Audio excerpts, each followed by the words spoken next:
Buenas tardes, muy bienvenidos a la Fundación Telefónica. Muchas gracias a la Fundación y a la editorial El Acantilado por haber hecho posible este acto en esta tarde de viernes. Han hecho ustedes, pero más que bien, en cambiar la fiebre consumista por una reflexión honda, que es la que nos va a traer hoy el profesor Nuccio Ordiné, al que he tenido el gusto de conocer hoy y que había leído intensamente su libro maravilloso que ustedes conocerán, que es la utilidad de lo inútil. Hace poco Acantilado también ha publicado un libro delicioso, que son clásicos para la vida, y el profesor que viene de Italia, Calabrés, de pura cepa, profesor también de la Universidad de Calabria, nos va a deleitar antes con media hora de charla. Yo me sentaré a escucharle y a disfrutar como ustedes, y luego tendremos una conversación. Un aplauso para el maestro Ordiné. Gracias. Muchas gracias. Buenas tardes, muchas gracias. Me gustaría mucho hablar español, pero tengo miedo de asesinar la lengua de Cervantes. Y ahora es mejor una traducción.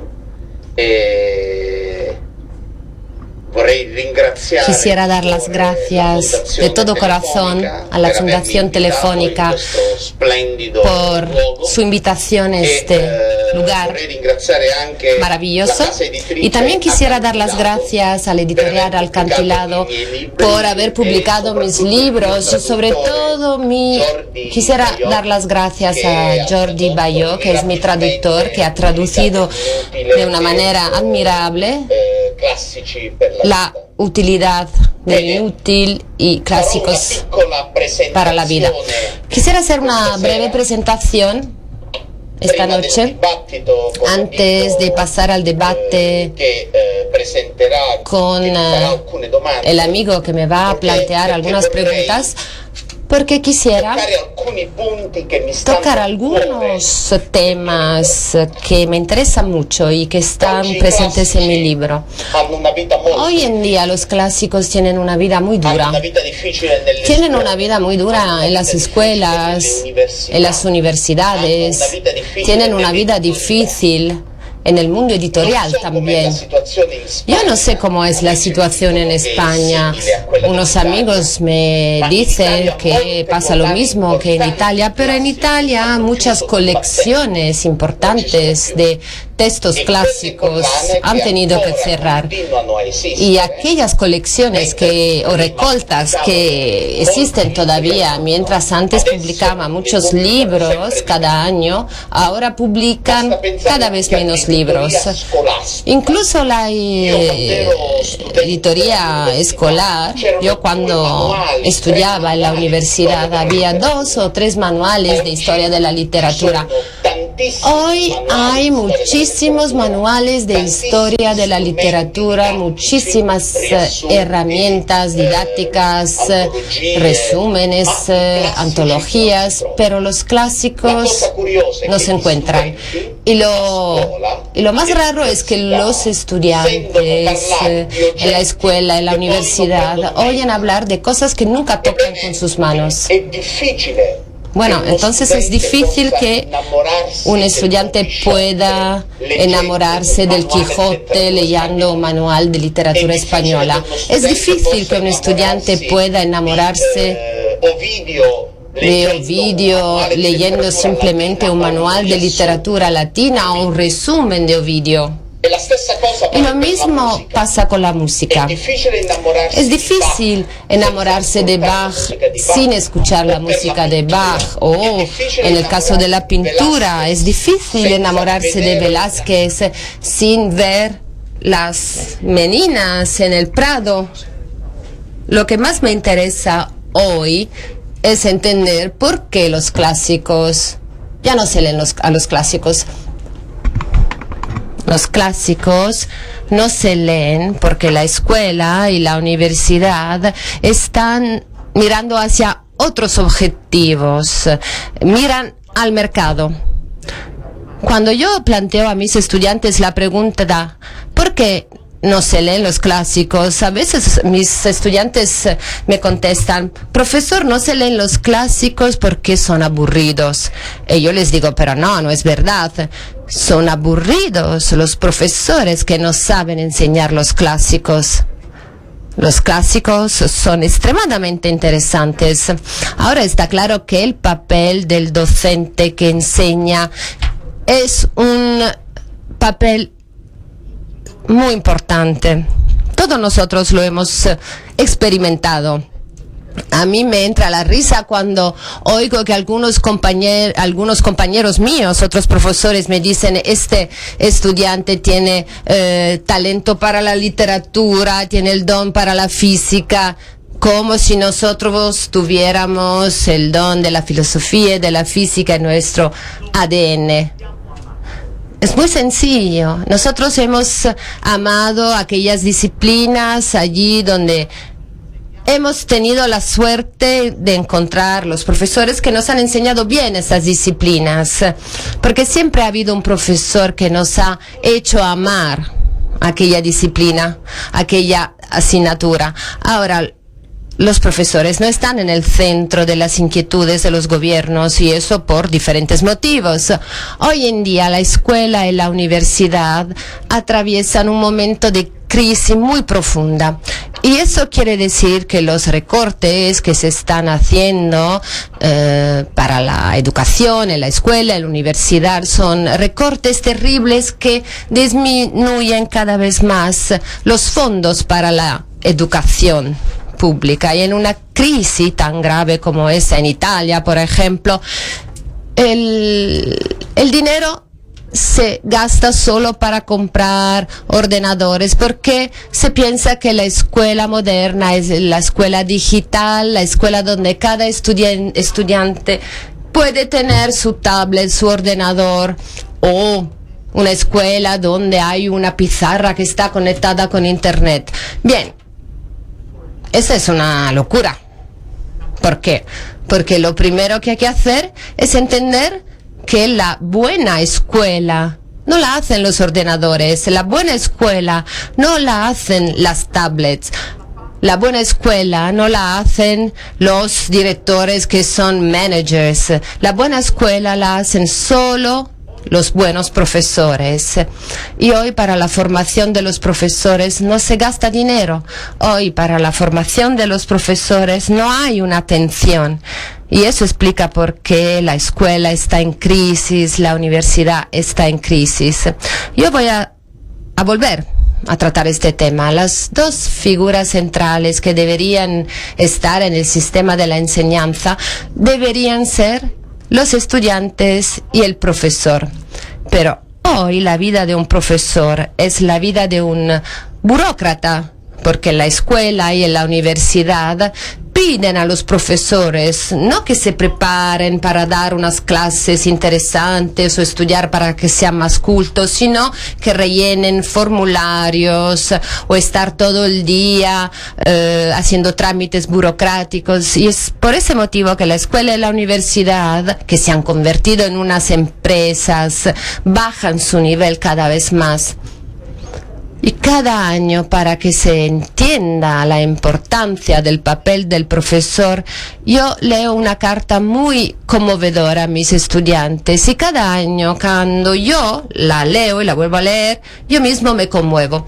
Es una carta que escribió el premio Nobel Albert Camus a su profesor de la escuela de Argel. Pensad, el día en el que Albert Camus recibe la noticia que le ha sido otorgado el premio Nobel, que es el máximo reconocimiento para un escritor, piensa en dos cosas. Él piensa enviar una carta a su madre, y lo segundo, escribir a su profesor de la escuela media inferior. Y me gustaría leeros esta carta, que es realmente muy conmovedora. Querido señor Germain. Esperé a que se apagara un poco el ruido que me ha rodeado todos estos días antes de hablarle de todo corazón. He recibido un honor demasiado grande que no he buscado ni pedido, pero cuando supe la noticia pensé primero en mi madre y después en usted.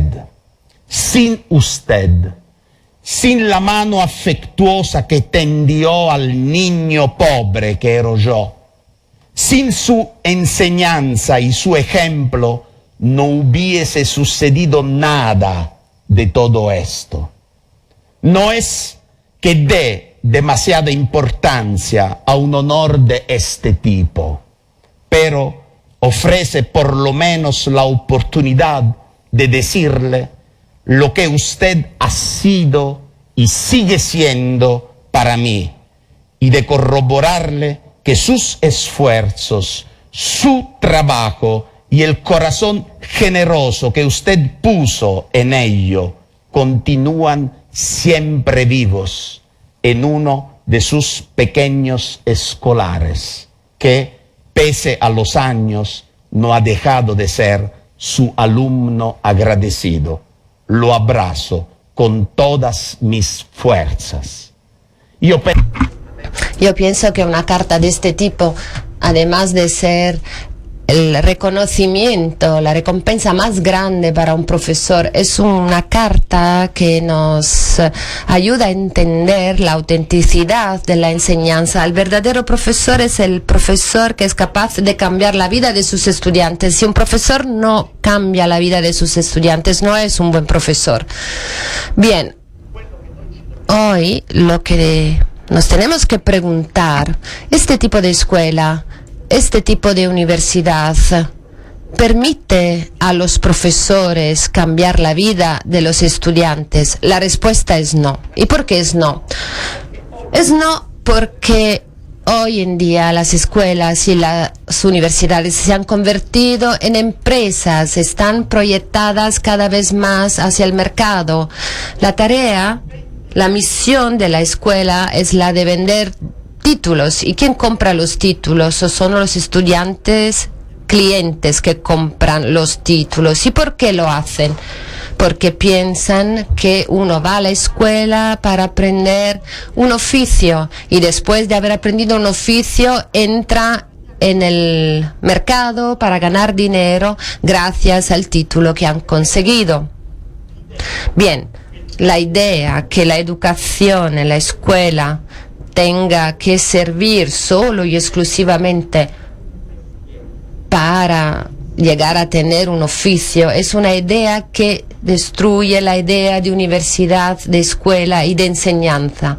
Nosotros hemos olvidado que la raíz etimológica de la palabra escuela en griego es skole, y skole en griego quiere decir ocio, tiempo libre en griego. Escole quiere decir un lugar a donde yo voy libre de cada forma de utilitarismo.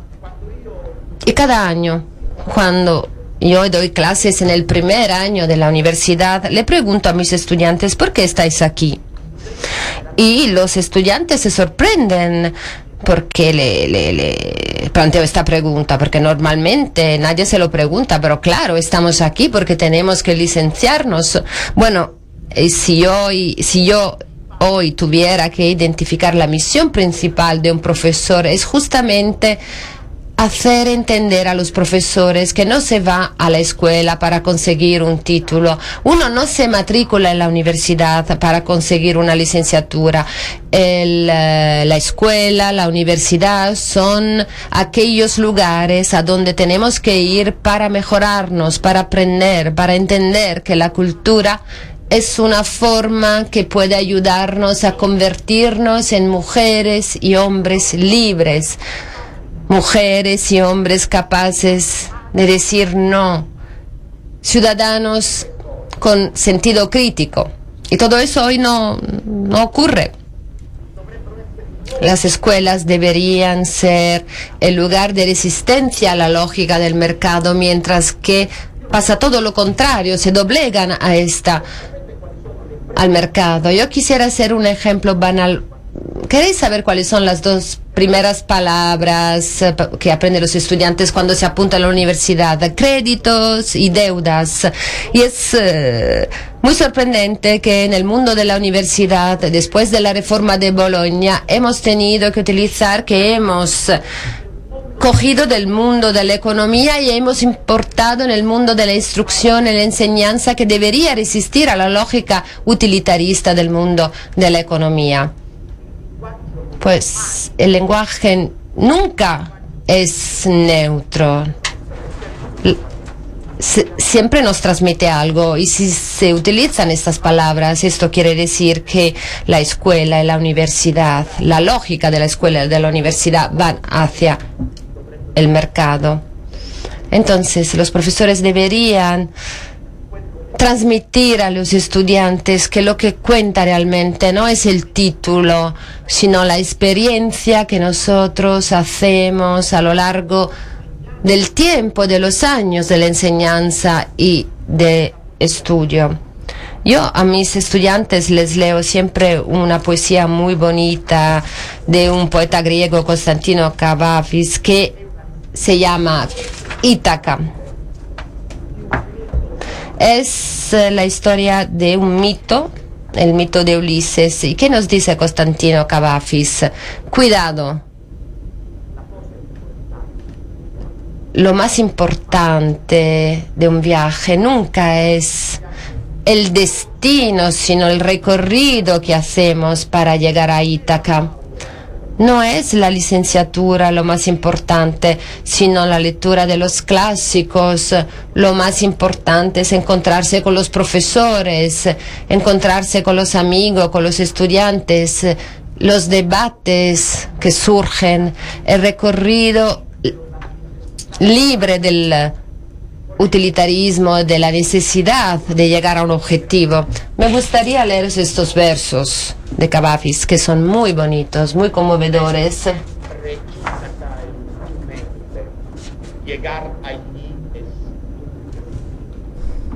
Pero no tengas la menor prisa en tu viaje. Es mejor que dure muchos años y que viejo al fin arribes a la isla, rico por todas las ganancias de tu viaje, sin esperar que Ítaca te vaya a ofrecer riquezas. Ítaca te ha dado un viaje hermoso. Sin ella no te habrían puesto en marcha, pero no tiene ya más que ofrecerte. Aunque la encuentres pobre, Ítaca de ti no se ha burlado. Convertido en tan sabio y con tanta experiencia, ya habrás comprendido el significado de las Ítacas. Quello che conta. Lo que cuenta no es el título. Lo que cuenta es la experiencia del viaje que nos forma. Pero hoy en día las escuelas, las universidades no lo transmiten este mensaje a nuestros jóvenes, sino que les dicen: tú no tienes que pensar en tu pasión, no tienes que elegir la universidad a dónde ir según tus deseos. No, tienes que elegir la universidad según el dinero que vas a poder ganar. Si hay una universidad que te garantiza un puesto de trabajo, tienes que ir ahí. Si luego la disciplina no te interesa, no importa. Pero después de la salida del libro La utilidad del inútil, he dado como 100 charlas en todas las escuelas italianas, desde el norte hacia el sur de Italia, y he hablado con miles de jóvenes, y los jóvenes nos piden valores. Los jóvenes tienen dentro de ellos una pequeña llama y un material que quiere que se prenda, que se encienda. Los jóvenes quieren entusiasmarse porque piden eso, piden valores, y cuando les decimos que tienen que estudiar porque tienen que tener un oficio, una profesión, porque tienen que ganar dinero, estamos corrompiendo a nuestros jóvenes.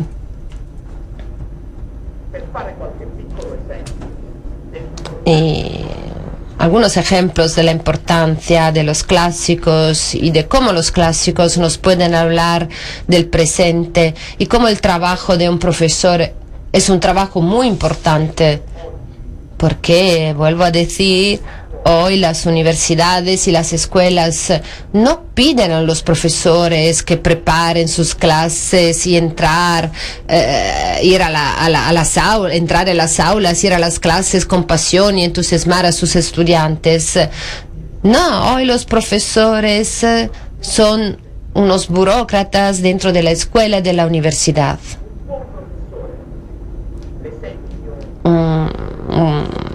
Un buen profesor, y lo demuestra el ejemplo del profesor de Camus, puede cambiar la vida de los estudiantes, pero un buen clásico representa siempre una ocasión para que los estudiantes reflexionen. Yo he escrito este libro porque quería decir que no es verdad que los clásicos hablan de cosas que no nos atañen. Los clásicos no se estudian para aprobar un examen, sino que se estudian porque nos enseñan a vivir. Yo he hecho pequeños ejemplos y lo quiero hacer a vosotros también. Un día les dije a mis estudiantes del primer año, del primer curso, que he elegido a L'Orlando Furioso de Ludovico Ariosto, y veo que todos empalidecen porque los estudiantes me dicen: ¿cómo vamos a estudiar un libro en el que se habla de los paladinos de Francia, de los musulmanes, de los cristianos, y donde hay muchas cosas que están totalmente alejadas de nuestra vida? Entonces yo les he dicho: vamos a ver, vamos a apostar una cosa. Yo tengo muchos estudiantes en el anfiteatro de mi universidad. Vamos a apostar algo. Les he dicho: yo os quiero leer solo una octava del Orlando Furioso, y si os gusta, vamos a estudiar Orlando Furioso, y si no, vamos a cambiar de tema. Bueno, silencio absoluto en el aula. Eso es lo que les leí. Pero antes de leer esta octava, me gustaría explicaros un poco lo que había pasado antes. Uno de los personajes más importantes de Orlando Furioso es Rinaldo. ¿Y quién era Rinaldo? ¿Y qué hace Rinaldo? Rinaldo se va a Escocia y pregunta si hay una misión que pueda hacer para convertirse en un paladín más fuerte, aún más fuerte y con más honores. Y entonces le dice: mira, la hija del rey de Escocia está amenazada y la han condenado a muerte. Y él pregunta: ¿por qué la han condenado a muerte? Y le contestan: porque la acusan por haber engañado a su novio. Rinaldo dice: ¿y qué prevé esta ley si es un hombre el que engaña a su novia? Nada. Entonces Rinaldo dice: ¿es posible que haya una ley que prevé que si una mujer engaña a su novio es condenada a muerte, y si un hombre es el que engaña, no solo no le condenan a muerte, sino que lo elogian como un Don Juan? Rinaldo no dijo Don Juan porque el mito de Don Juan es posterior, pero yo lo digo aquí para que me entendáis mejor. Esta es la octava.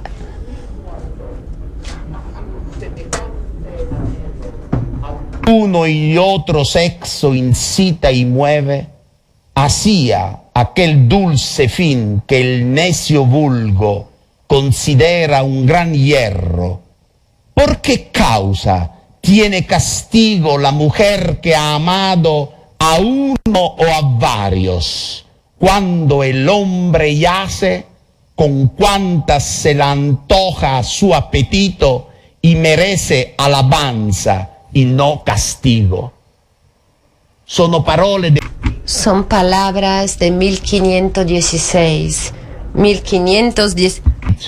Son palabras de 1516. Existe todavía este prejuicio en nuestra sociedad. Ariosto contesta a nuestras preguntas de hoy, no a las preguntas de 1516. Y después de haber leído estas líneas, las chicas, que son la mayoría en la Facultad de Letras, se han levantado y han dicho, sí, queremos leer Orlando Furioso. Esto es un ejemplo, pero me gustaría daros otro ejemplo, un ejemplo muy bonito. Un ejemplo que nos permite entender una vez más de qué manera los clásicos hablan a nuestro corazón y cómo pueden enseñarnos a vivir. Hay un libro muy bonito, yo me enfado muchísimo cuando dicen que es un libro para niños, ¿no? Es un libro para adultos, y este libro es El Principito, de Antoine Lexexpéry. Es un libro maravilloso. Los jóvenes, los niños son inocentes y somos nosotros corruptos que deberíamos leerlo, pero que Saint-Exupéry, como vais a ver dentro de poco, toca temas cruciales de nuestra sociedad. Hoy en nuestra sociedad no tengo tiempo. Nosotros ya no tenemos tiempo para cuidar las relaciones humanas. Las relaciones humanas se están convirtiendo, gracias a Internet, a Facebook, cada vez más virtuales. Y en este libro hay un pasaje muy bonito. Vosotros sabéis que el Principito vivía en un pequeño planeta que era tan grande como esta mesa, donde estaba solo él y una rosa. Él baja a la tierra, y cuando llega a la tierra, en el desierto, se encuentra con el zorro. Y entonces el Principito ve al zorro y le dice, ven a jugar conmigo.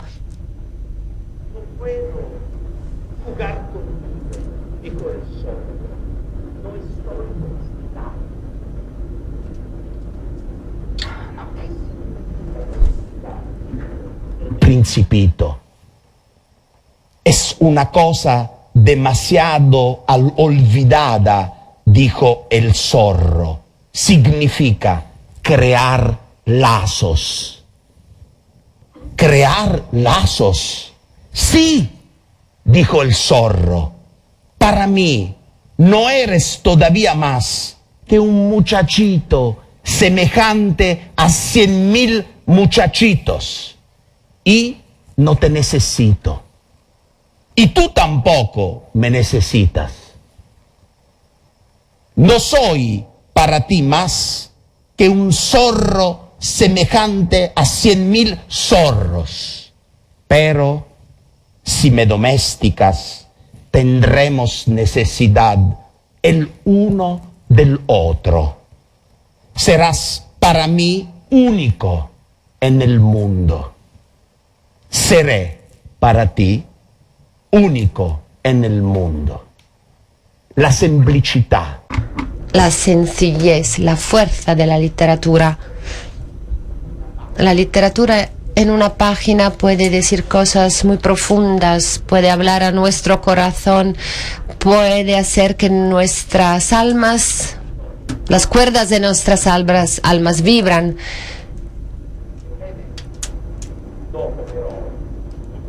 Después el Principito pregunta, ¿pero qué significa crear lazos? Los hombres, ¿qué hacen? ¿Tienen amigos? Y el zorro contesta, las cosas que se domestican, dijo el zorro. Los hombres ya no tienen tiempo de conocer nada. Compran cosas hechas a los mercaderes. Pero como no existen mercaderes de amigos, los hombres ya no tienen amigos. Si quieres un amigo, domestícame. No lo puedo. Eso lo podemos ver. Nuestra sociedad es una sociedad donde nosotros compramos todo, pero un amigo no se puede comprar.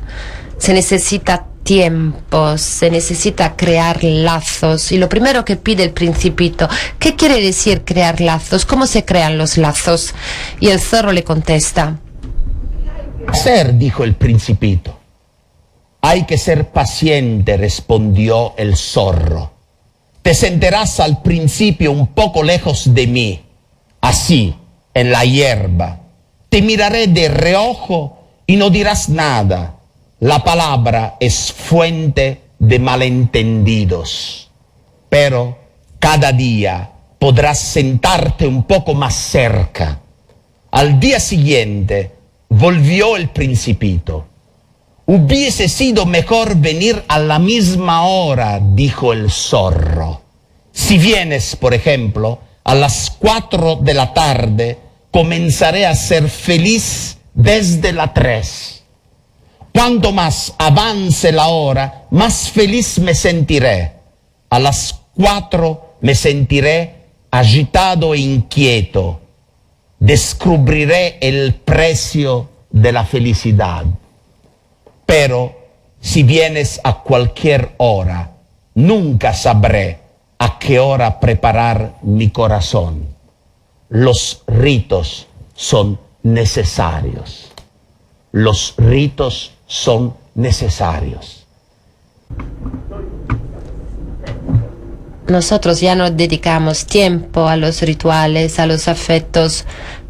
Cuando les pregunto a mis estudiantes, chicos, ¿por qué estáis todos en Facebook? Y los estudiantes me dicen, profesor, porque en Facebook hacemos muchos amigos. Se levanta una mano y me dice, profesor, yo tengo 1500 amigos. Y yo les digo a los estudiantes, pero ¿os dais cuenta que al final de la vida, cuando uno tiene 90 años, si puede decir que tiene 3 amigos, es un hombre riquísimo? Nosotros pensamos que hoy la amistad es hacer clic en el Facebook. Estamos simplificando las relaciones humanas y estamos reduciendo todo a otro tipo de cosas. Otro tema importante hoy es el tema de la identidad. Como vosotros todos sabéis, el tema de la identidad en la Europa de ahora es muy importante. Hoy hay una recuperación, un renacimiento de guerras, nacionalismos, y hay un pasaje muy interesante de Montesquieu que yo leo siempre a mis estudiantes. Y en este pasaje Montesquieu nos explica lo que es el nacionalismo y qué ruinoso puede ser el nacionalismo, porque porque la estrella polar no puede ser nuestra identidad, sino es la humanidad en la que vivimos. Os quiero leer el pasaje de Montesquieu. Es un pasaje que deriva de los pensamientos. Muy bonito, muy auténtico. Un momento porque no lo encuentro.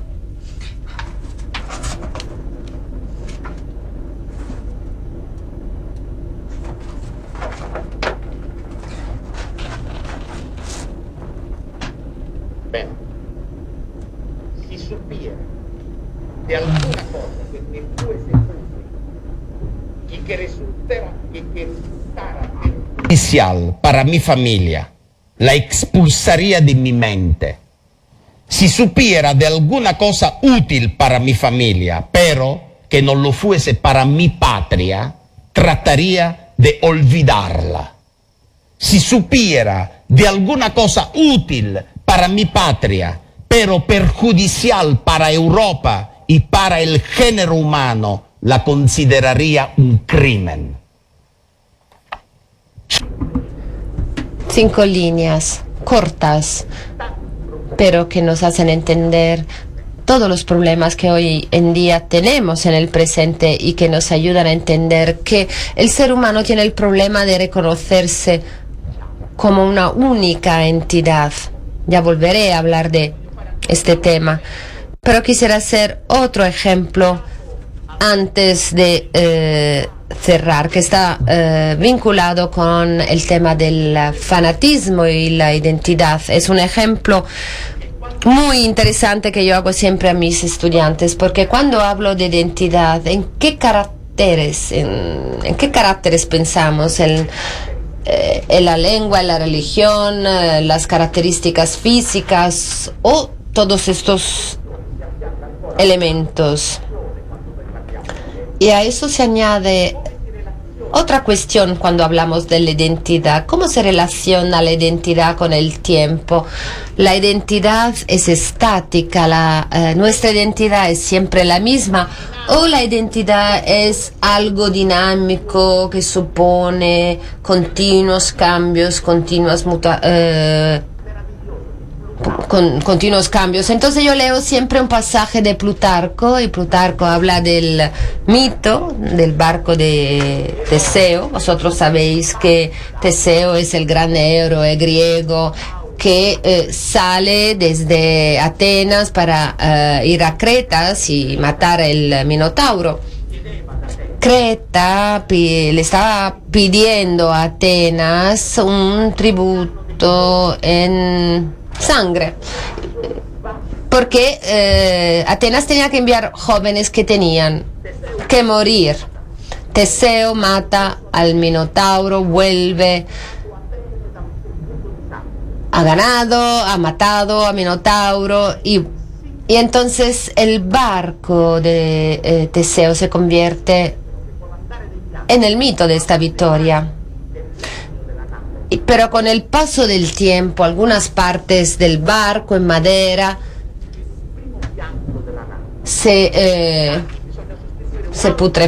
están putrefactas, y entonces hay que sustituir una parte del barco, y después de 30 años hay que reemplazar un lado del barco, hasta que después de tantos años se haya sustituido toda la madera del barco.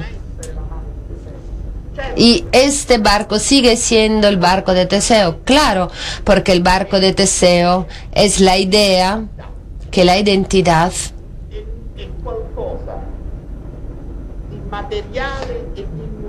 es algo material e inmutable, y que entidad es el resultado de una dinámica y una evolución donde lo mismo sigue existiendo con el otro también. Si yo mezclo el barco verdadero de Teseo con nueva madera, sigue siendo el barco de Teseo. Y esto quiere decir que nuestra identidad no es estable, y cada uno de nosotros, cada pueblo, es el resultado de nuevos ejes, nueva madera que es sustituida todo el tiempo, o tablas. Hay que pensar en una identidad estable, incontaminada. Pensar en una identidad que no cambia nunca es una locura, es una manera de no querer ver la realidad. Pues bien, los grandes clásicos de la cultura europea nos enseñan eso, nos enseñan que la contaminación es necesaria, y nos enseñan que la pluralidad de los idiomas, de las culturas, de los puntos de vista de los pueblos es una riqueza, no es un obstáculo de la humanidad. El progreso de la humanidad se consigue solo si hay variedad. Yo estaría horrorizado si tuviera que vivir en un mundo donde todos hablamos el mismo idioma, o tenemos la misma religión o las mismas ideas. Estaría horrorizado de eso. Muchos en el Renacimiento han considerado el mito de Babelia no como un castigo, sino como la salvación de la humanidad, porque Babel ha creado el caos lingüístico, pero este caos permite en la diversidad que nos podamos reconocer y entender mejor cómo está hecha la humanidad, que no está hecha de la misma cosa, sino que es variada. Bien, los clásicos nos enseñan que necesitamos al otro. Los clásicos nos enseñan que nosotros no podemos encerrarnos el perímetro limitado de nuestro egoísmo. Los clásicos nos enseñan a superar las barreras lingüísticas culturales, nacionales y las barreras temporales. Homero no es griego. Cuando en España vosotros leéis a Homero, Homero es vuestro, Homero es español. Cervantes no es español, y cuando lo leemos en Italia, el Quijote es italiano, Shakespeare no es inglés, Shakespeare es del lector que lo lee, porque son mensajes universales y aunque estén escritos en idiomas diferentes, estos textos nos ayudan a entender que tenemos una raíz común, que es la raíz de la humanidad, que es una raíz que nos ve todos juntos. Bien, pensad. Al uso que se ha hecho de los clásicos en algunos momentos difíciles de la historia, supongo que todos habéis leído un texto muy conmovedor de Primo Levi, si este no es un hombre, y él cuenta que durante la época que pasó en los campos de concentración, el hecho de leer la Divina Comedia lo ayudaba a vivir, a sobrevivir, porque en aquella miseria y dignidad destrozada del hombre, Dante llevaba una luz, una fuerza que ayudaba a entender la vida. Y lo mismo, un grande poeta ruso, Opis Mandelstam, cuenta que en los gulag solo la lectura de la Divina Comedia lo mantenía en vida. Bien, los clásicos sirven también para eso, también en los momentos críticos, difíciles de la vida de un hombre, para volver a encontrar la fuerza y seguir dando un sentido a la vida. Yo quisiera cerrar esta primera parte con una última reflexión. Muy a menudo me preguntan, pero profesor, en su opinión, ¿cuál debería ser el mensaje más fuerte de la literatura, el mensaje más bonito de los clásicos?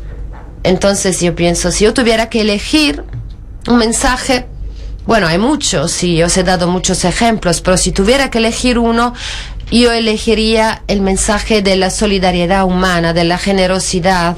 Hay un pasaje muy bonito que es de una meditación de un grande poeta inglés, John Donne, en 1624. Bueno, John Donne ha sufrido una malattia muy grave, está en la cama y la muerte estaba muy cerca de él, y mientras estaba en la cama escucha las campanas de una iglesia. Yo no sé si en España también existe esta tradición que cuando fallece alguien suenan las campanas de la iglesia, de una iglesia a muerte. En los pueblos a lo mejor existe, en las ciudades ya no. Y Jordan pregunta, ¿para quién toca la campana? Y esto seguro que os hará pensar en una novela de Hemingway, un mensaje de 1940. Y este título, ¿para quién toca la campana?, procede de esta derivación de John Donne. Y cuando él se pregunta para quién toca la campana, quiere saber quién está muerto, quién ha fallecido.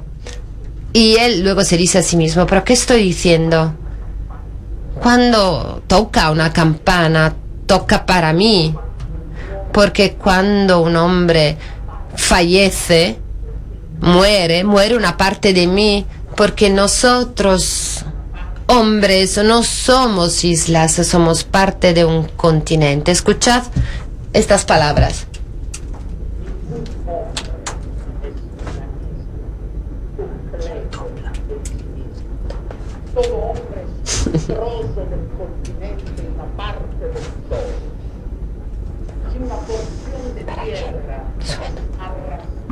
Por el mar, Europa queda disminuida.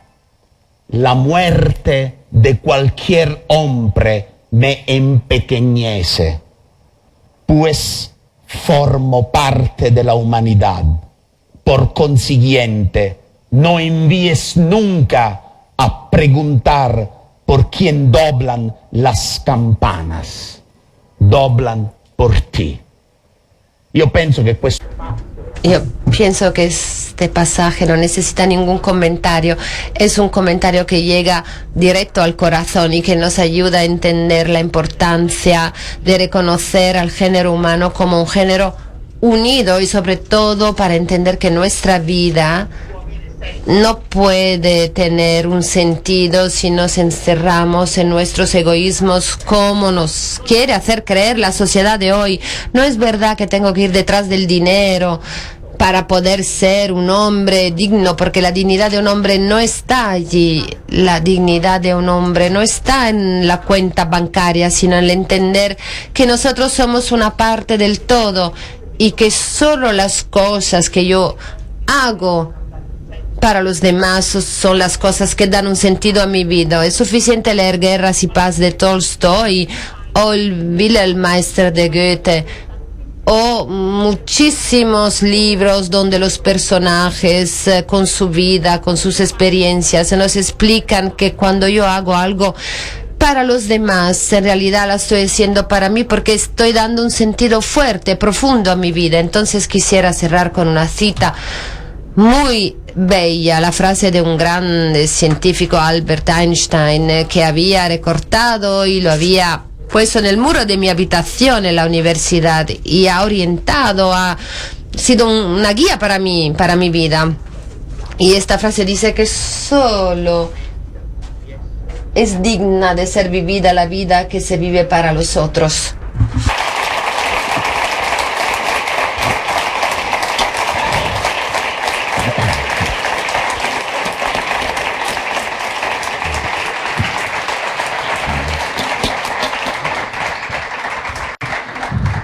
Bueno, se preguntarán ahora, ¿y ahora qué digo yo? Que no haya dicho él, porque claro, este recorrido a los clásicos es impresionante, pero sin embargo ya ahí sentado buscando la puntilla, no la puntilla, sino buscando darle la vuelta a la cosa. He echado de menos una palabra que de la que hemos hablado esta tarde. Ha hablado Nucho de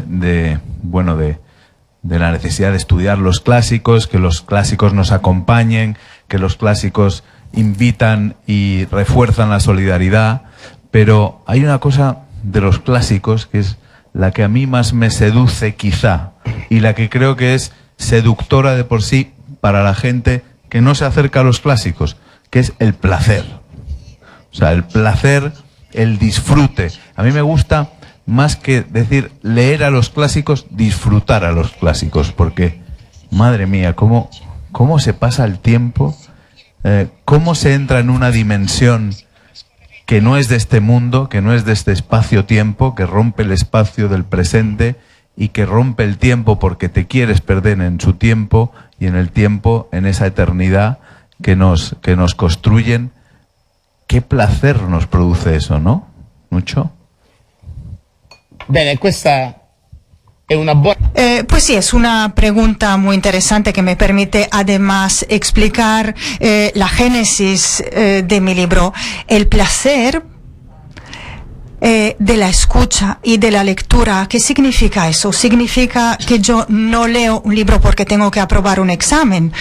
Significa que leo un libro porque tengo la necesidad de leer un libro.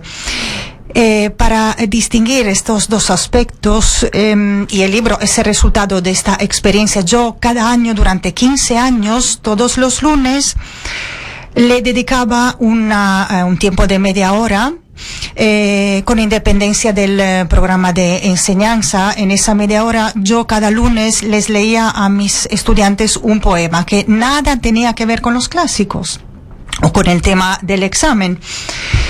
Pues bien, en el transcurso de los años he observado que en aquella media hora los lunes aumentaba el público.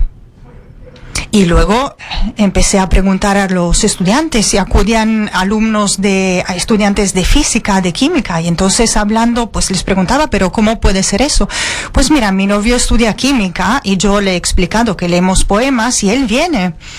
Pero el estudiante de química no venía porque tenía que aprobar el examen, sino porque en aquel espacio que yo llamaba extra institucional, yo leía un poema y hablaba del poema con mis estudiantes y decía, el placer es algo que se construye en el momento en el que estamos libres del utilitarismo.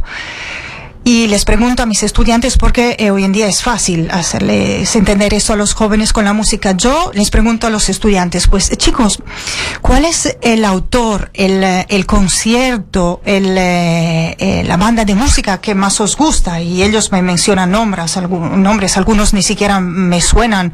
Yo no conozco del todo la música de los jóvenes, pero bien, cuando vosotros vais al concierto, los del concierto os pagan. Y los chicos me dicen, no, nosotros pagamos la entrada, al revés. Pues bien, y entonces, ¿por qué estáis felices en el momento en el que escucháis música? Si nadie os paga, si no ganáis nada. Eso quiere decir que nosotros necesitamos cosas gratuitas. Quiere decir que podemos experimentar el placer no porque tenemos que presentarnos a un examen o sacarnos un título universitario, sino porque hay cosas que sirven para nutrir nuestro espíritu, que nada tienen que ver con el utilitarismo. Y es el otro ejemplo que yo hago con el arte, la belleza. Si voy a ver las Meninas de Velázquez, nadie en el Prado me va a pagar.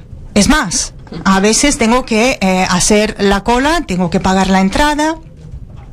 Y a veces incluso tengo que pasar por las salas con mucha gente. Pues bien, observando las Meninas, yo dentro de mí noto un sentimiento de alegría, un sentimiento gratuito, desinteresado, y ahí reside la belleza. La belleza nos enseña dos conceptos que en nuestro vocabulario ya no existen. Porque cada palabra que decimos tiene que responder a la pregunta imperativa, ¿para qué sirve? ¿Qué utilidad tiene? Y cuando nosotros hacemos acciones que no sirven prácticamente para nada, más allá de nuestro placer, pues ahí justamente en esa acción, cuando yo escucho la música, cuando yo leo el poema, cuando hago cosas que no están finalizadas a tener un fin práctico, ahí puedo entender qué es la literatura, qué es la música, qué es la belleza, qué es el arte. Por eso es importante lo que tú dices, porque la escuela y la universidad debería hacer entender justamente esto a nuestros estudiantes. ¿Y cómo podemos transmitirlo nosotros? Porque la culpa no es de los estudiantes, sino de un sistema que hace presión en los estudiantes. Y nosotros como progenitores también lo hacemos en las familias y lo hace la sociedad, porque nos da a entender que tenemos que hacer cosas que aportan una utilidad, un privilegio, que aportan un beneficio. Y es un error. Por eso el placer es algo que puede surgir solo cuando tú lo haces por tu libre elección, lo haces por amor. Cuando los estudiantes me preguntan, profesor, ¿qué tengo que elegir en la universidad? A lo mejor una facultad donde puedo ganar dinero, o bien tengo que escoger una facultad donde estudio lo que me gusta estudiar. Yo, arriesgándome a ser un irresponsable, siempre contesto a mis estudiantes: id atrás, perseguid vuestros sueños, vuestras pasiones. La sociedad quiere matar vuestras pasiones, quiere matar vuestros sueños. Vosotros solo tenéis que pensar en el trabajo y en el dinero que vais a ganar. Esta corrupción, pues es una corrupción moral. Nosotros tuvimos un ministro de infausto nombre, que era de educación y cultura, que era de mala educación e incultura, lo llamaba yo, que una vez osó decir eso: no recomienden ustedes a sus hijos estudiar otra cosa que no tenga salidas. ¿A qué se dice que no sé? Claro. A mí me pareció moralmente repugnante eso, ¿no?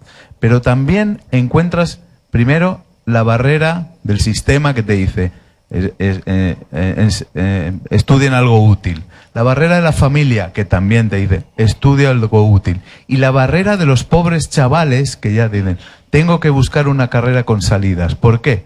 Porque su concepción es conservadora, porque no hay nada más arriesgado, más revolucionario y que más miedo de que seguir las propias pasiones. Pero como no nos enseñan desde pequeño a esos, hay miedo también a seguir las propias. Claro. ¿Cómo se les quita el miedo a los muchachos? ancora una volta. Pues una vez más, yo no tengo una solución para eso. Si tuviera una solución, realmente sería una fantástica revolución, extraordinaria. Yo opino que una vez más la escuela y la universidad y cada uno de los profesores pueden desempeñar un papel extremadamente importante en esto. Una vez, si me permitís, os voy a contar esta experiencia que es realmente conmovedora. Me invitaron a un festival de literatura en la ciudad italiana de Pordenone. Tenía unos 350 estudiantes, pero entre el público había personas también de la ciudad. Era un festival abierto al público, un festival de literatura, pero para todo el mundo en la plaza. Pues bien, les planteé este mismo discurso y al final se levantó una señora de unos 50 años llorando. Ni siquiera conseguía producir un discurso porque me dijo: señor profesor, usted sin saberlo acaba de hablar de mi vida. Y yo le he preguntado: ¿por qué, señora? Porque yo, cuando era joven, quería estudiar letras porque soy una apasionada de literatura, me encanta. Pero en mi familia me dijeron: tú tienes que convertirte en dentista porque con eso vas a ganar mucho dinero. Y yo llevo 25 años trabajando como dentista, ejerciendo esta profesión, y llevo 25 años de riqueza y 25 años de infelicidad, porque cada mañana tengo que luchar contra mí misma porque no quiero ir a trabajar. No quiero ir a trabajar porque no me interesa, porque soy una infeliz, porque me gustaría ir a teatro, al cine, me gustaría leer novelas, escuchar profesores que me hablan de literatura. Pues bien, este es el ejemplo. Si se transmite este pensamiento a los estudiantes, que un buen profesor, o sea, si un buen profesor consigue transmitir esto a los estudiantes, podemos cambiar la vida de estos pocos estudiantes. Pero no es solo el profesor, puede ser también el buen progenitor en la familia, puede ser el buen periodista con su lucha personal, puede ser un buen moderador de televisión que puede decir determinadas cosas. Y voy a cerrar con una anécdota muy bonita, porque muchas veces me preguntan: ¿hay una receta para eso? ¿Cómo podemos solucionar este problema? Pues está claro, yo una solución no la tengo. Y quizás la solución surja de una historia de un escritor italiano que posiblemente conozcáis, Andrea Camilleri, porque es el autor del Comisario Montalbán, muy conocido. Él cuenta esta historia. En una foresta hay un incendio, todos los animales corren, huyen para salvarse, y el último animal en abandonar la foresta es el rey de la foresta, el león, y corriendo en un momento dado ve un pequeño colibrí que va hacia el incendio. Y el león le grita al pajarito: pero loco, ¿a dónde vas? ¿No ves que hay un incendio, que puedes perder tu vida? Y el pajarito le contesta: es cierto, yo lo veo el fuego, pero yo tengo una gota de agua y voy a llevarla para apagar el incendio. Y yo creo que cada uno de nosotros puede aportar su gota de agua, pero yo no tengo la solución. Fundamental el convencimiento de que al otro lado de la inutilidad, entre comillas, está la felicidad. Claro.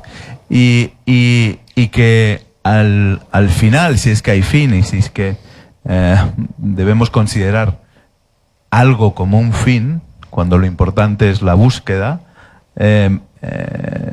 no hay meta, hay camino, siempre hay camino, y el camino es mutante y el camino es apasionante, porque esa verdad que tanto citas en el caso de Cavafis con Ítaca, en el caso de Montaigne con la caza, con esa cita maravillosa de la caza, en el caso de Robinson Crusoe, esa reinvención del náufrago que no tiene nada y que tiene que aprender a vivir. Lo importante es el camino para la búsqueda de la verdad, y incluso saber que no existe la verdad, Claro. que va mutando, que va cambiando, y que la verdad es una construcción de paradojas y de contradicciones que construyen una especie de verdad, ¿no? o de realidad a la que debemos aproximarnos, ¿no? Y eso es lo fascinante, porque no tiene fin y que eso nos puede producir momentos de felicidad extrema. Di una cosa sono convinto. De una cosa estoy convencido, y esto lo dice casi todo el mundo, y yo menciono muchos ejemplos. Las personas que tienen más conocimientos, como decía Sócrates, lo único que yo sé es que no sé, porque es la humildad de la persona que conoce, que sabe, porque sabe que nunca vamos a poder abrazar el saber en su totalidad. Y los clásicos es esto lo que nos enseñan. Las personas arrogantes que piensan que poseen la verdad, la destrozan en realidad y la matan, porque como decía el amigo, la verdad es la búsqueda de la verdad, no es la posesión. Os voy a leer un pequeño fragmento de Montaigne que es muy bonito.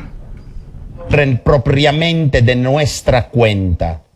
No tenemos excusa si las efectuamos mal y fuera de propósito.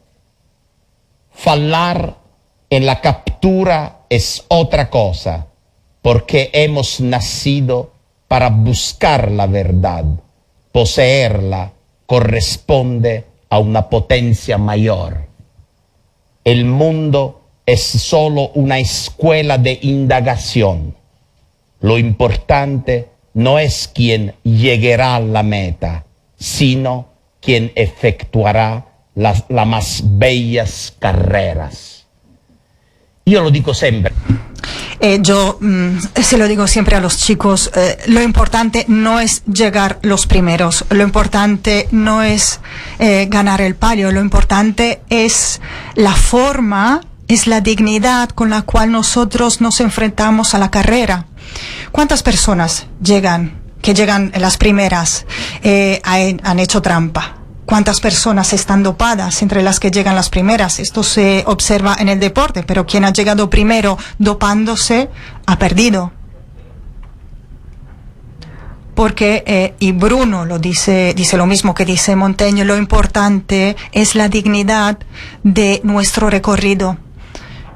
Si nosotros caminamos en la vida de forma digna, habremos ganado incluso sin llegar primeros. Y es un mensaje fantástico de las religiones. En muchas universidades en los Estados Unidos, ¿sabéis cuál es el eslogan para llamar a los estudiantes? Aquí llegan los primeros, aquí vienen los primeros. Y aquí, después de la licenciatura, al final del primer curso, vais a ganar $200,000. Este es el mensaje de la publicidad en las universidades americanas. Como si la dignidad del hombre dependiera del dinero que gana.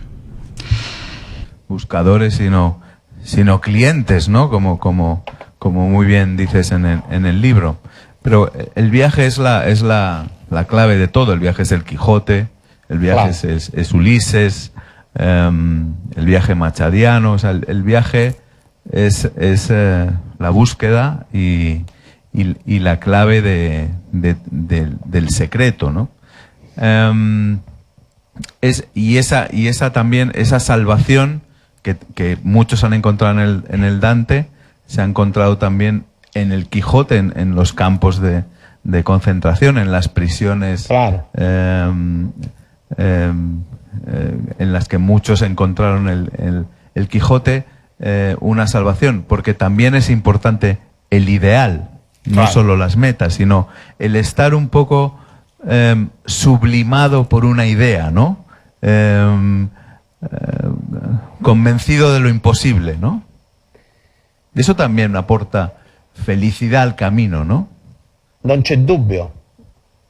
Sí, sin duda, sin duda. Yo creo que la utopía es algo muy importante, la construcción de un mundo mejor. Muchas veces me dicen, profesor, usted es utópico, porque dice cosas que muy difícilmente se puedan realizar en nuestra sociedad donde todo está corrompido. Pero yo creo que yo no soy pesimista en este sentido. Yo soy pesimista en el análisis, pero soy optimista en el valor de la cultura. Y eso lo digo por 3 razones. Primera razón, porque con el dinero se puede comprarlo todo. En Italia se compran a los jueces, se compran a los parlamentarios, se compra el éxito, la televisión, se puede comprar todo. Pero una cosa con el dinero no se puede comprar, que es el saber. Porque el saber es el resultado de un sacrificio, de un esfuerzo interior, un esfuerzo personal que nadie puede realizar en nuestro lugar. Si viniera el jeque más rico del mundo y me dijera, o dijera un profesor de una gran universidad, profesor, aquí le doy un cheque en blanco, usted puede poner el importe que usted quiera y me convierta en persona culta. Este profesor no le podría partir la cabeza e inculcarle el saber, porque el saber es el fruto, el resultado de un esfuerzo, que si el jeque no hace este esfuerzo, no podrá aprender. Va a ser un jeque rico, pero un jeque ignorante. Y otro tema que me empuja a ser positivo es que la cultura puede ser una forma de resistencia a las leyes del mercado, por una razón muy sencilla. ¿Cuál es la ley del mercado? En un intercambio siempre hay una pérdida y una ganancia. Si yo compro una botella de agua mineral, yo pierdo el dinero, pero me llevo el agua mineral. La persona que me vende el agua mineral pierde el agua mineral y saca el dinero. En el intercambio capitalista del mercado siempre hay una pérdida y una ganancia, cada día. Cada día en un país pobre del mundo, en una cabaña de África o en una escuela de Harvard, se cumple un milagro. Un profesor entra en una clase, explica el teorema de Pitágoras, lo explica pero no lo pierde. Sus estudiantes aprenden. Es más, la persona que enseña muchas veces aprende de las personas que aprenden, porque un buen profesor sabe que un estudiante te puede enseñar cosas, y entonces la cultura enriquece a todos los protagonistas. Y voy a cerrar con un tercer ejemplo para explicaros por qué soy optimista. Un premio Nobel irlandés, George Bernard Shaw, da un ejemplo muy, muy bonito. Imaginemos que 2 chicos de Madrid salgan de casa, cada uno con una meta, y luego acudan aquí a la sala de conferencias en el espacio de la Fundación Telefónica e intercambien las manzanas. Cada noche uno de ellos va a volver a casa con una manzana. 2 chicos de Madrid, vamos a cambiar el escenario. Cada chico de Madrid sale de casa con una idea. De estos dos chicos van al espacio telefónico, intercambian las ideas, y por la noche cada uno de ellos va a volver a casa con 2 ideas y no con una manzana. ¿Por qué? Porque la idea enriquece a todo el mundo y no empobrece a nadie. Es porque por muy difícil que sea esta situación, yo sigo pensando que no hay otro camino para resistir al utilitarismo, a la lógica de que la dignidad del hombre resida en el dinero. La época es la palabra internet, y viniendo de mi casa acá, la palabra smartphone, porque estaban encendiendo el árbol en la plaza, en la Puerta del Sol, y yo estoy seguro que nadie se ha fijado en nadie más que en su pantalla y en su clic, ¿no? Eso también cómo ayuda a profundizar cuando realmente en esos pantallazos lo que se propicia es un poco de superficie y de destello más que de profundidad. ¿Cómo a una generación de estudiantes se le puede convencer del valor de la palabra o del valor de la lectura propiamente? Ancora una volta. Una vez más, volvamos a la misma respuesta que os puedo dar. este partido se juega sobre todo en las escuelas y en las universidades. ¿Por qué? Porque cuando los estudiantes en el aula me dicen, profesor, para estudiar a Giordano Bruno, ¿por qué usted nos da un libro? Nosotros abrimos internet y podemos estudiar a Giordano Bruno en internet. Pues bien, un día yo les enseñé a los chicos, a los estudiantes, internet, y les enseñé aquellos páginas web donde se habla de Giordano Bruno. Bueno, de 100 páginas, 75 son demenciales, hablan de tonterías e idioteces. Pues bien, ¿cómo puede un estudiante que no sabe, cómo puede orientarse en un mundo en el que las tonterías y las idioteces abundan? El problema no es Internet. Internet es algo muy positivo, pero Internet está hecho para los que saben, no para los que no saben. Ahí está el punto, eso es lo que tenemos que transmitir. Un estudiante que no sabe, que no conoce Giordano Bruno y que va en Internet y se para en la primera página, pues va a aprender tonterías. Cuando tú has estudiado a Giordano Bruno, en ese momento, ahora sí puede ser una mina de oro Internet, porque tú tienes los instrumentos para entrar en Internet. Por eso el problema es que la escuela y la universidad deberían ser aquel lugar donde deberíamos desintoxicar a los estudiantes, porque hoy en día todos los estudios nos dicen que los estudiantes pasan horas y horas delante de una pantalla y los estudiantes son, al fin y al cabo, víctimas de un instrumento. El problema no es Internet, el problema no es el smartphone. El problema es entender si utilizamos los instrumentos o si, en cambio, son los instrumentos los que nos utilizan, porque si son los instrumentos los que nos usan, pues la situación es muy peligrosa. Hoy en día, estos instrumentos nos usan. ¿Sabes que si tecleáis en Google algún libro y luego vais a leer El País en vídeo, vais a encontrar la publicidad de aquel libro que estabais buscando en las páginas vídeo de El País. ¿Y por qué? Porque son algoritmos que nos espían. Existen algoritmos que roban nuestra identidad, nuestra vida. ¿Y por qué? Porque la roban para vender, para crear una publicidad ad personam para ti. Facebook, todas las consideraciones, los comentarios que hacemos, todo lo que leemos se convierte en una herramienta para investigar, para saber lo que te gusta, lo que te gustaría tener, qué te puedo vender. Todo esto nos sirve para crear un mundo mejor. Y por esto son deshonestas las personas que dicen que crean redes sociales que tienen efecto. No, los efectos sí, ahí están, los positivos también, pero son sobre todo trampas en las que estamos perdiendo nuestra intimidad.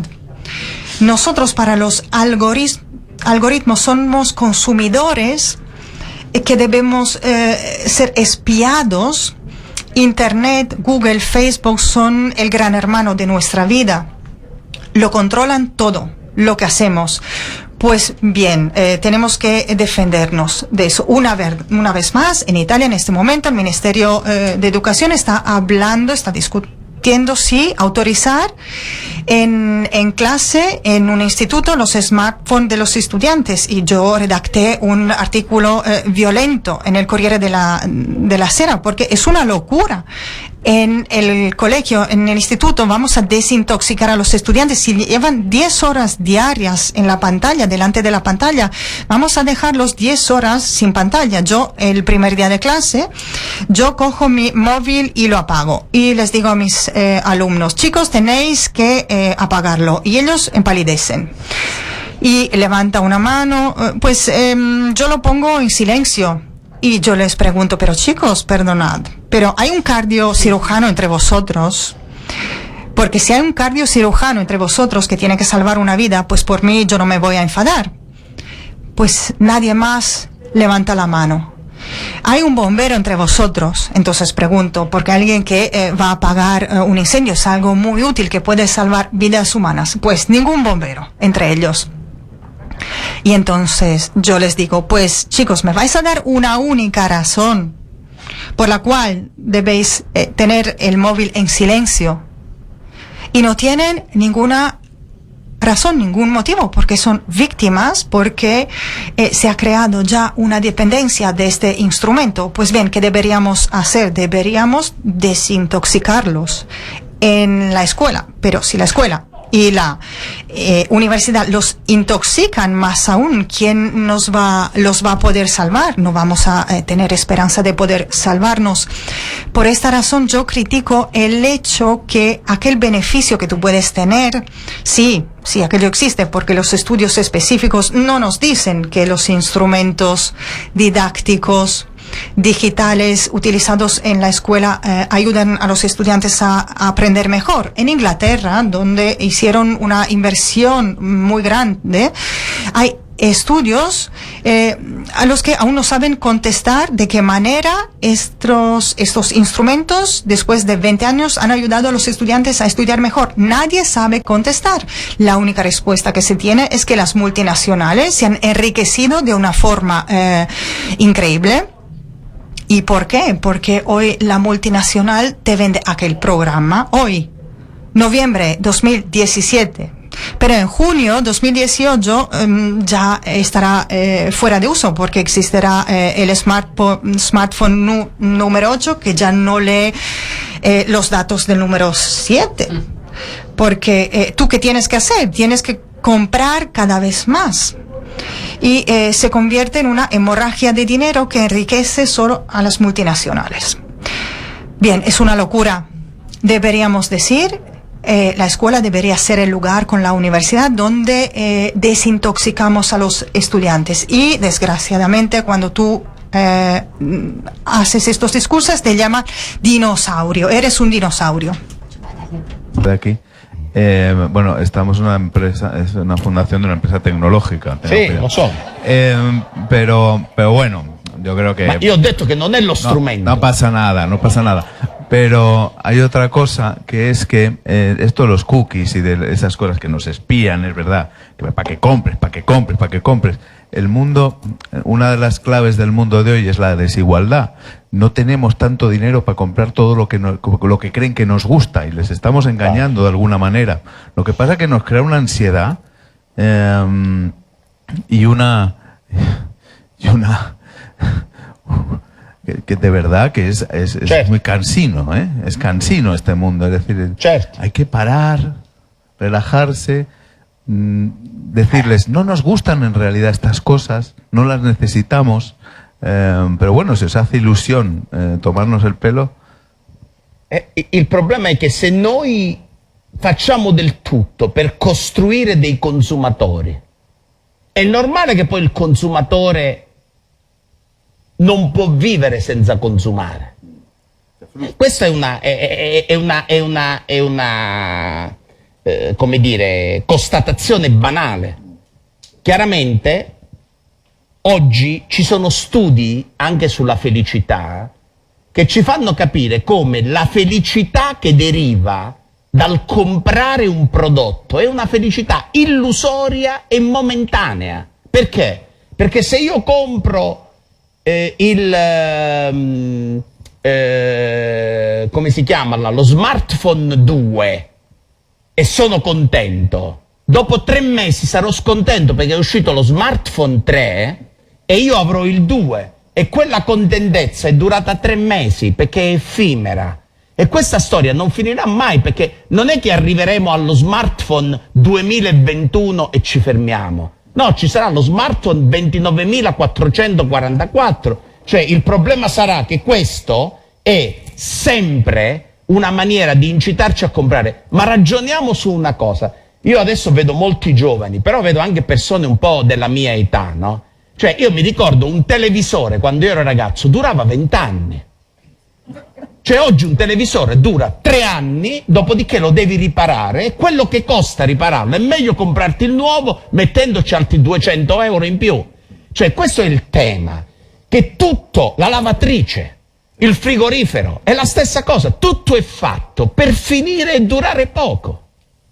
E allora È un mondo dove il consumismo, dove la sovrapposizione, dove il produrre cose è una specie di velocità tale, ed è per questo che la felicità non si può più misurare, perché la felicità dettata dal consumismo è una felicità apparente. Se io mi compro la macchina Audi 6, dopo 2 mesi vengo a sapere che è uscita l'Audi 7 che ha tutta una serie di cose che la 6 non ha. Sarò un infelice, perché penserò che se non ho l'Audi 7, cioè non è che l'Audi 6 mi accontenta, è una felicità provvisoria, e perché è una specie di meccanismo senza fine.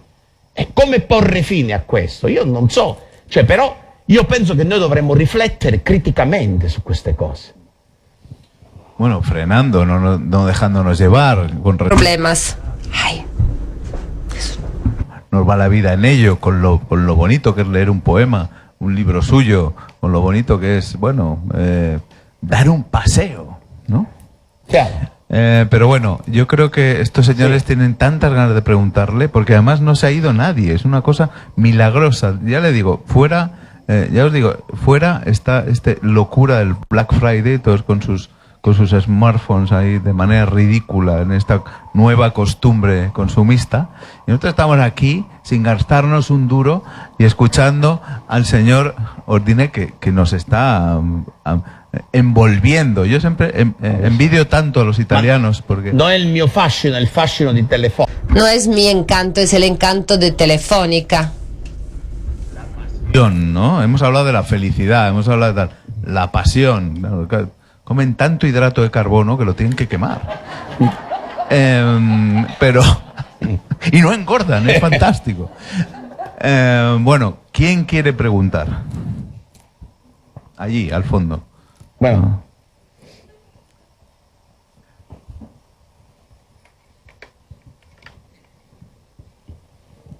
Vediamo se... No funciona. Questo non funziona però. No. Dice que no funcionan los cascos. Ahora. Bueno. Felicidades, profesor, por su conferencia, me ha gustado mucho, y felicidades también por su libro La inutilidad de lo inútil, cuya lectura he disfrutado mucho.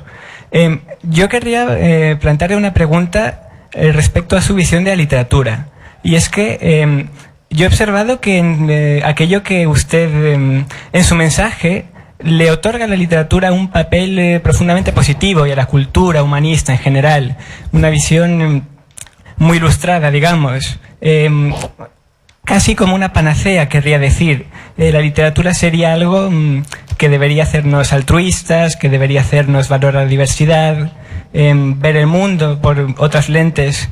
Sin embargo, no toda la literatura es así. Yo puedo pensar, por ejemplo, en El misántropo de Molière, donde la sociedad es algo absolutamente terrible, que atosiga a un individuo justo. Puedo pensar en Un enemigo del pueblo de Ibsen. Puedo pensar en el determinismo neurofisiológico de los hermanos Karamazov. Y yo creo que este tipo de obras nos dan la otra parte, que es la que usted nos cita, y es que tal vez la literatura no solo sea una fuente de valores y un motor de progreso, sino que también revela nuestra humanidad tal cual es. ¿Y qué sucede? Que nuestra humanidad tiene una parte buena y una parte mala.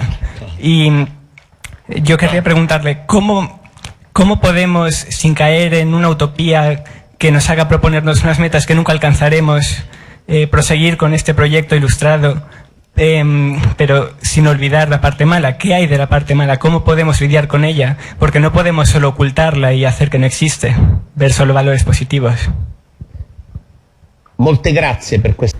Muchas gracias por esta pregunta. El problema es que no existe la literatura que habla del bien y la literatura que habla del mal, porque si fuera así, si así fuera, sería muy sencillo. Los textos, las obras que usted ha citado muestran el mal, pero lo hacen también para provocar una reacción de una naturaleza diferente. El problema no es el tema que tratamos, de que hablamos. Por ejemplo, Roberto Saviano, en su libro Gomorra, que muchos de vosotros conocen, Saviano es un amigo mío muy querido, que aprecio muchísimo, ha sido criticado por los napolitanos, por algunos napolitanos, porque ellos dicen: tú estás enseñando la parte negativa de Nápoles, eres responsable de la imagen negativa de Nápoles. Pero esta es una tontería enorme, porque Gomorra, enseñando el mal, produce en el lector una rabia, una reacción, y dice: ¿qué es lo que podemos hacer frente a la indiferencia que existe cuando en Nápoles caminas? La camorra está dominando en Calabria, es la 'ndrangheta que domina en algunas áreas. Entonces el mal que el autor te muestra, te enseña, es una manera para empujar al lector a tener una reacción que puede solucionar el problema. No existe una obra que solo bien representa el bien y otra que representa el mal. En el Quijote, o puedo hacer otro ejemplo, en el Orlando Furioso de Ariosto, el mensaje muy bonito que nos transmite es que hay los paladinos, los musulmanes y los cristianos no son la parte, el bien representado por los cristianos, el mal por los musulmanes. No, él quiere mostrarnos que están en ambas partes el bien y el mal, porque detrás de estos musulmanes y estos cristianos están los seres humanos, y los musulmanes virtuosos y los cristianos viciosos, y los musulmanes viciosos y los cristianos virtuosos. El problema es que la literatura no puede ofrecer solo una imagen o totalmente negativa o totalmente positiva. La literatura es un lugar donde la contradicción, como usted bien ha puesto en evidencia, puede jugar, pero a veces incluso el texto más duro, más negativo, puede provocar en nosotros una reacción positiva y puede provocar en nosotros la necesidad de superar algo. Eso no quiere decir que yo soy optimista, pero la literatura es bien y mal en el conjunto, y el uso que hace cada lector de una obra. Yo puedo leer, hay una película muy bonita, La Naranja Mecánica de Kubrick, que ha suscitado la imitación de bandas de jóvenes que reproducían las escenas violentas de la película. ¿Eso qué quiere decir? Que la película de Kubrick, Naranja Mecánica, es una película donde Stanley Kubrick quería enseñar la violencia. No, esta película es una película que, mostrándote esta violencia, puede producirte una reacción contra esta violencia. Si luego hay personas que se inspiran en la película de Kubrick para realizar actos de violencia, esto es posible, claro, puede acontecer. Así como muchas escenas de la serie Gomorra han inspirado a jóvenes que, cumpliendo actos criminales, se han comportado como los actores de la serie de televisión. Pero decir que Gomorra o la película de Kubrick son obras o textos que llevan a la violencia, yo pienso que es una afirmación muy grande, muy fuerte. En este sector,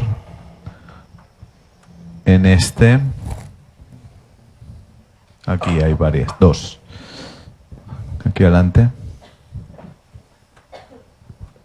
Muchas gracias. ¿Se me oye? Sí. A ver. Hola. Sí. Señor Ordine, ¿por qué esa crítica tan dura al mercado? Porque en vez de ver la pérdida, podemos ver la ganancia. Los dos salen beneficiados. O, por ejemplo, los beneficios también guían a los de la editorial. Usted escribió un maravilloso libro que es la utilidad de lo inútil, y por eso han traducido otro libro suyo, porque usted es bueno. Hay que ver eso también, no solo quedarnos diciendo lo malo, el utilitarismo, también tiene el lado bueno, ¿no? Sí. Questa è una domanda che mi fa... Esta es una pregunta que me plantean todos. Y yo cada vez contesto que cuando escribo mis libros no pienso ni siquiera en 20 segundos cuántas copias voy a vender de mi libro. ¿Por qué? Porque no me interesan cuántas copias voy a vender de mi libro. Yo necesito escribir un libro. Y luego, si el libro tiene muchos lectores, eso me hace muy contento. Pero ¿cuál es la diferencia? Es que si se escribe un libro con la idea que el libro tiene que convertirse en un bestseller y que vende mucho, ya has perdido tu batalla, porque mi objetivo no es ganar dinero con mi libro. Claro, yo gano dinero con mi libro y luego tengo que ser sincero, en Italia se paga el 46% de los impuestos. Yo soy profesora universitaria, el dinero de los derechos de autor, junto con mi sueldo, llego al 46%, y de lo que yo gano, si le quito el 46%, os puedo decir que me compro un coche nuevo. Pero eso no me va a cambiar la vida. Lo que me interesa es que este libro me ha ofrecido la oportunidad de conocer a miles de jóvenes, centenares de compañeros, y entrar en contacto con personas maravillosas. El 23 de octubre estábamos en La Pedrera, en Barcelona, y ha presentado mi libro Jordi Savall. Yo he escuchado la música de Jordi Savall durante años dentro de mi despacho. Era un mito para mí y he podido abrazarle gracias a este libro. Y para mí esto es una recompensa que tiene un valor mucho mayor, todos los derechos o de todo el dinero que puedo ganar. La crítica del mercado, ¿cuál es? Si usted lee uno de los autores que cito aquí en los Buddenbrook de Thomas Mann, yo quisiera leeros este fragmento porque realmente merece la pena. Es una novela de Thomas Mann que se titula Buddenbrook, donde Mann habla de una familia de Lübeck. Es una familia de comerciantes. ¿Y cuál es el problema del comercio? Bueno, está claro, porque muchos piensan que yo soy un franciscano descalzo que predica la pobreza y un mundo sin dinero, pero no es eso. Es que nosotros hoy vivimos en un mundo donde hay un capitalismo rapaz que no tiene nada que ver con el capitalismo que hemos conocido en los años 40 y 50.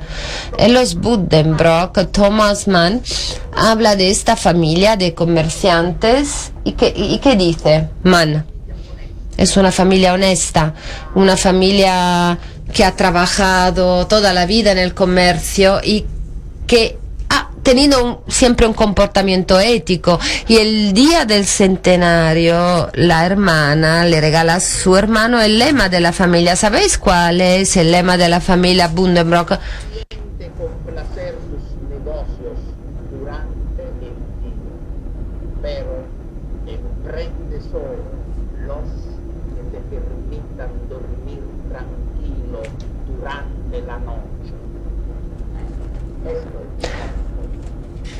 Este es el lema de la familia Buddenbrook.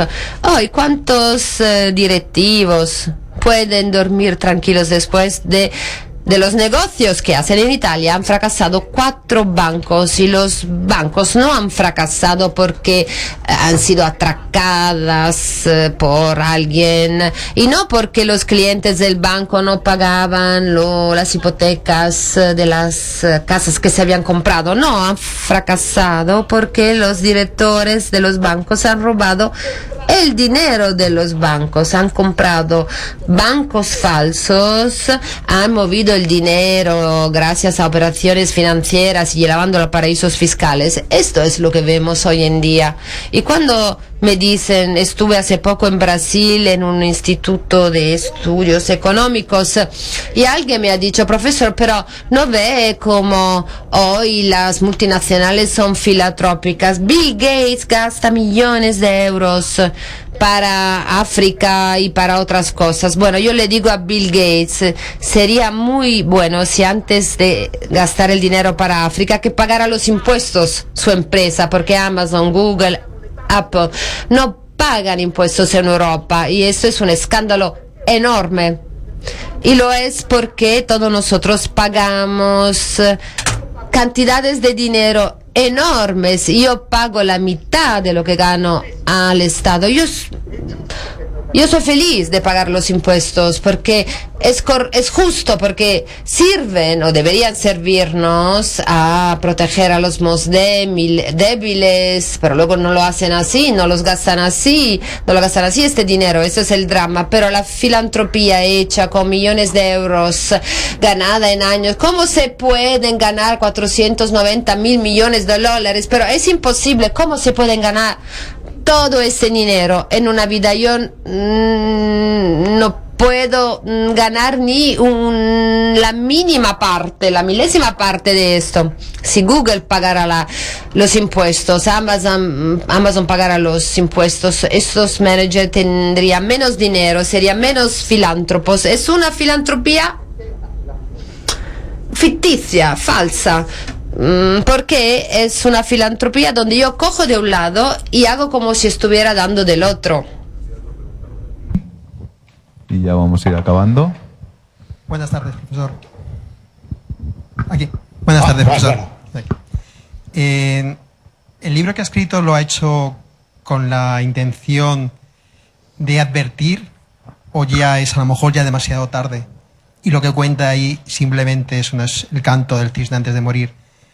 Porque, por ejemplo, lo que Italia, cuenta es demasiado tarde para solucionar lo que advierte. Y por mucho que hagamos ya, probablemente sea demasiado tarde. Por ejemplo, en Italia, ¿qué personaje puede haber sustituido a alguien como Leonardo Sciascia? Un gran escritor, un gran político, un gran profesor y un gran hombre. ¿Qué persona hay que pueda hacer lo que hacía un Leonardo Sciascia en su momento?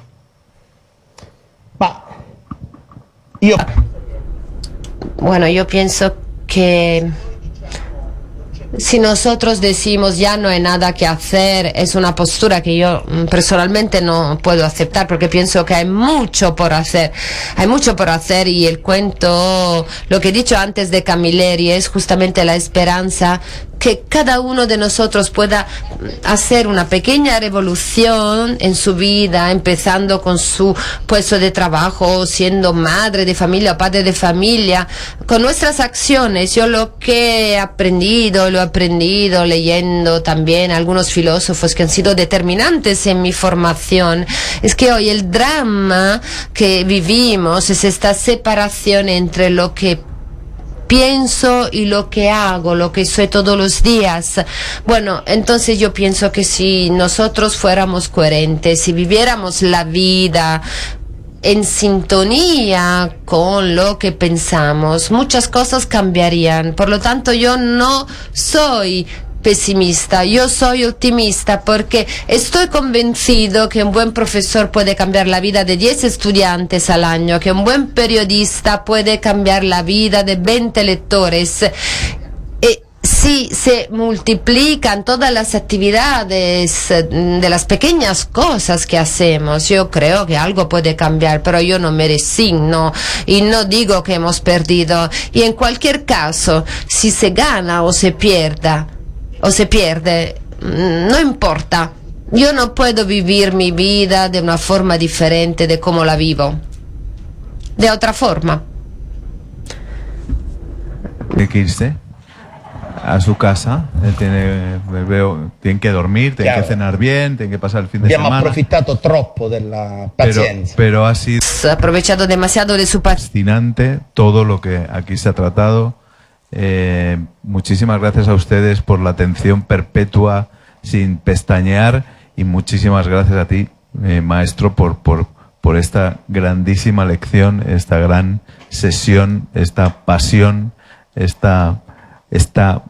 contagio que nos has hecho vivir hoy aquí en la Fundación Telefónica en Madrid. Bienvenido siempre, muchas gracias y un aplauso al maestro.